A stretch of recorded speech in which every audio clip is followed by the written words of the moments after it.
Hi hello welcome to post 360. నేను మీ మురళీ రాపల్లి. పెహల్గాం పైన దాడి జరిగి 10 రోజులు అవుతుంది.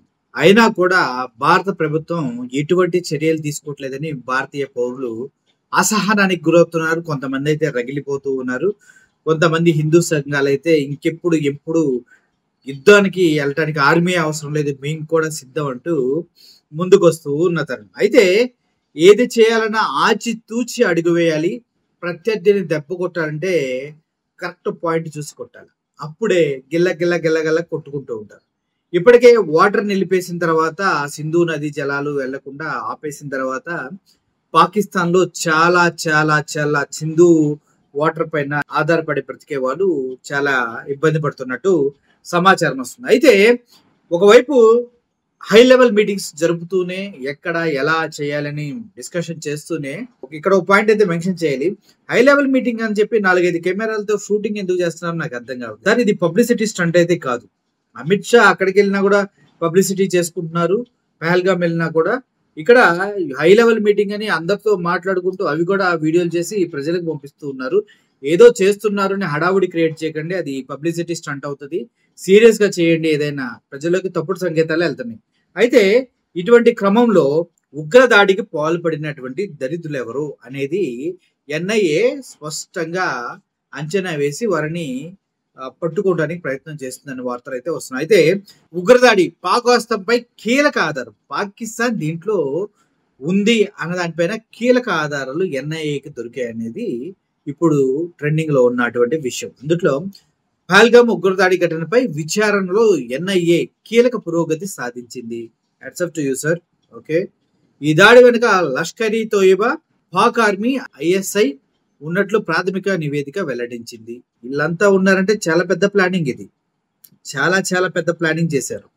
ఓకే, ఎల్ఈటి హెడ్ క్వార్టర్స్ లో ప్రణాళిక సిద్ధమైంది. సిగ్గులేదురా ఇంతమంది కలిసి వచ్చి అబలను చంపారు. దమ్ముంటే ఆర్మీ పైన పోటీ చేయాలరా, సామాన్యుల ప్రాణాలు తీసుకోవటం ఏందిరా, సిగ్గుమాల నేత వల్ల.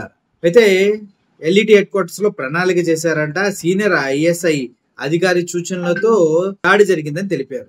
పివోక నుంచి అష్మి మూసా, అలీబాయ్ వచ్చారు. వీళ్ళు పాక్ సంబంధించిన హ్యాండిలర్స్ ఎవరైతే దీని కార్యాచరణ చేస్తూ ఉన్నారో వాళ్ళందరితో టచ్ లో ఉన్నారంట. లోకల్ ఉగ్రవాదుల సహాయంతో దాడికి పాల్పడ్డారు. అంటే ఉగ్రవాదులు లోకల్ కూడా ఉన్నారు. సో వీళ్ళంతా కలిసి స్కెచ్ చేస్తారు. డిప్పర్ సెల్స్ లాగా చాలా మంది ఉంటారు. అయితే ఇలాగే గతంలో కాందహార్ హైజాక్ కావచ్చు, పుల్వామా అటాక్లు కావచ్చు, పార్లమెంట్ పైన అటాక్ జరిగినా కూడా వాళ్ళని చంపేసాం కానీ వాళ్ళు వెనక ఎవరు ఉన్నారనేది మనం తీయలేదు. ఒక పోలీస్ ఆఫీసర్ ఉన్నారన్న విషయం మాత్రమే మనకి తెలిసింది. ఇప్పుడు ఇంకో పోలీస్ ఆఫీసర్ ఉన్నారనేసి వార్తలు వస్తూ ఉన్నాయి. అన్ని పక్కన పెడితే ఈ ఉగ్రదాడి కోసం సామాన్యులను ఎంచుకొని మత ఉద్దేశాలు రెచ్చగొట్టే విధంగా వాళ్ళు చేసిన ప్రయత్నం విఫలమైందని మాత్రం మనం చెప్పొచ్చు. ఈ పాకిస్తాన్ ముష్కరులు అంటే తీవ్రవాదులు. వాళ్ళకి తినడానికి తిండి ఉండదు, బ్రతకడానికి జాగా ఉండదు. కానీ పక్క దేశం పైన మాత్రం ఇలా పడి దండయాత్రలు చేస్తూ ఉంటారు. చిన్న చిన్న వాటి కోసం. అన్నీ ఉంటే ఎందుకు వాడు వెళ్ళి టెర్రరిస్ట్ లో కలుస్తాడు? ఏమీ లేవు కాబట్టి వాడు ఎంతో కొంత పెడితే దాంతో తిని బతుకుతామని వెళ్ళి కొద్దిగా భావజాలం కూడా కలిసి వెళ్ళి వాళ్ళతో కలిసి టెర్రరిస్టులా తయారైపోతూ ఉంటారు. ఇట్లాంటి దారుణమైన పరిస్థితుల్లో ఎన్ఐఏ ఎవరెవరో ఇన్వాల్వ్ అయ్యారన్న విషయాన్ని బయటపెట్టింది. మొన్నటిదాకా పాకిస్తాన్ బొంకింది, మేం కాదు అని. ఇక లష్కర్ ఈ తోయిబా అయితే మేం కాదండి, ఇంకా వేరే అందరు మేమేం కాదని ఇప్పుడు వాళ్ళందరూ ఉన్నారన్న విషయం బయటికి తీసుకురావడంతో ఎన్ఐఏ ఒక మెట్టు పైకెక్కిందనే చెప్పాలి. ఇక యుద్ధానికి ఎంతో సమయం లేదని అటు ప్రధానమంత్రి మోడీ హెచ్చరికలు జారీ చేస్తూనే ఉన్నారు. టోటల్ గా ఉన్నటువంటి ఆర్మీ మొత్తాన్ని పాకిస్తాన్ బోర్డర్ వైపు తరలిస్తూ ఉన్నారు. ఇప్పటికే కవ్వింపు చర్యలతో విన్యాసాలు చేస్తూ ఒకరినొకరు కవ్వించుకుంటూ ఉన్నారు. ఏ క్షణమైనా ఒక్క చిన్న సైరన్, యుద్ధ సైరన్ మోగితే పాకిస్తాన్ భూస్థాపితం అయిపోతుంది అనేసి మాత్రం వాస్తవం.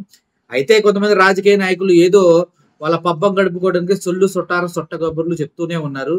మేము బాబ్రీ మసీద్కి వస్తాం, అక్కడ ఇటుకలు పేరుస్తాం. ఇటుకలు ఎందుకు, మొత్తం అయోధ్య మొత్తం ఊడ్చేసి వెళ్ళండి బాగా శుభ్రంగా, కొద్దిగా పుణ్యం వస్తుంది. ఇలా వాళ్ళు ఏదో చెప్తూ ఉన్నారు. మా దగ్గర వార్ హెడ్స్ ఎదురు పెట్టించాం, తుప్పుకు అంటే తుప్పుకు వస్తే మీ దగ్గరికి అని. మా దగ్గర లేవా? అనుభవములు మా దగ్గర కూడా ఉన్నాయి, టెస్టింగ్లు కూడా అయిపోయినాయి, ఉన్నాయి, రెడీగా ఉన్నాయి. మీ యుద్ధ విమానాలు తుప్పు పెట్టి అక్కడెక్కడ పడిపోతున్నాయి, కొంచెం చూసుకోమంటూ ఇండియన్ సోల్జర్స్ కూడా ఒక ప్రత్యేకమైనటువంటి సలహా ఇస్తున్నారు. ఎందుకంటే మీ విమానాలు వాళ్ళు కాల్చక ముందే పడిపోతే మా వాళ్ళు బాగా డిసప్పాయింట్ అయిపోతారు. అర్థమైంది కదా పాకిస్తాన్. మీ గన్నులంటే తుప్పు ఉన్నాయి కదా, సరిగ్గా క్లీన్ చేసుకుని ఆయిల్ కూలింగ్ చేసుకోండి ఫస్ట్.